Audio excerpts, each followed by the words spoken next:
पाऊस आला धावून, रस्ता गेला वाहून, निगवे दुमालाच्या हद्दीतून जाणाऱ्या भुये कसबा बावडा मार्गाची अवस्था.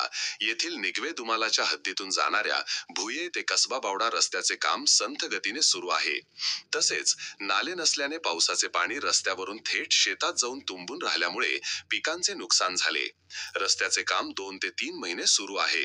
पावसाळ्यापूर्वी काम पूर्ण करावे अशी मागणी वाहनधारक व स्थानिक शेतकऱ्यांची होती. येथे सांडपाणी जाण्यासाठी नाल्यांचीही व्यवस्था नाही. नाल्याअभावी पाणी शेतामध्ये तुंबून राहिले. शेतात 10 दिवसांपूर्वी श्रावण घेवड्याची लागवड केली होती. शेतकरी दिनकर पाटील भुयेकर व शंकर पाटील भुयेकर यांनी ठेकेदाराला वारंवार सांगून देखील नाल्याची व्यवस्था केली नाही. त्यामुळे 1 एकर क्षेत्रातील श्रावण घेवडा खराब होण्याच्या मार्गावर आहे.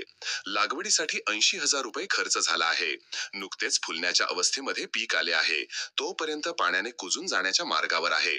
आता ऊस तोडणीचा हंगाम चालू होणार आहे, तरी देखील काँक्रिटीकरणाचे काम 1% सुद्धा झालेले नाही.